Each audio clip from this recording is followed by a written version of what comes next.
letošnji zadnji četrti derbi poteka v Ljudskem vrtu, Maribor je doma pričaka Olimpijo. V letošnjem prvenstvu uspešnejši Mariborčani imajo 2 remija in zmago v Ljubljani z 1:0, tokrat pa so želeli premagati Olimpijo, ki je igrala ustaljena brez enega izmed najboljših nogometašev letošnjega prvenstva Mihe Zajca. Prva akcija Maribora že v 8. minuti in to je bil gol za 1:0. Ndja je podal proti Tavaresu, na pravem mestu pa pred vrati Bohar, ki je potisnil žogo v mrežo, tako nekaj sreče za Boharja in prednost za vijoličaste. Nevarna akcija Olimpije, podal je Šporar, žoge pa ni najbolje zadel Henti, ki je bil pred golom, a tokrat ni uspel zaključiti. Še ena akcija za Mariborčane, preizkušal je Luka Zahovič. Kazen za domače nogometaše.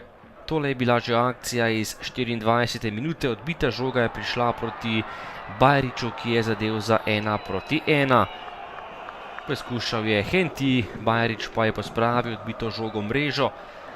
Do konca prvega polčasa še 2 obetavni akciji, najprej streljal Volaš z glavo direktno vratarja Brljaka in potem še priložnost za Olimpijo. Pred vrati je bil tokrat Vukčević, Šuler pa je v zadnjem momentu žogo uspel izbiti. Drugi polčas in boljši začetek za Maribor, to je že prva akcija in strel Daliborja Volaša, obramba Brljaka, potem pa napaka obrambe Olimpije, neodločen je bil Zarifović, Bohar pa je bil na pravem mestu in zadel za 2:1. Do konca dvoboja še 2 zadetka, zadel je Vršič in kaznoval novo napako obrambe Olimpije in povišal na 3:1. In nato še tik pred koncem rednega dela visoko v kazenskem prostoru izskočil Aleksandar Rajčević in zabil še 4. gol za vijoličaste. 4 goli na koncu mreži Olimpije, 1 v mreži Maribora in letošnji zadnji derbi postregel z dobrim nogometom, na koncu pa zmago državnih prvakov. Ja, seveda se počutim dobro, kot sem dosegel 2 zadetka, ampak moram povedati, da brez ekipe teh 2 zadetkov ne bi bilo.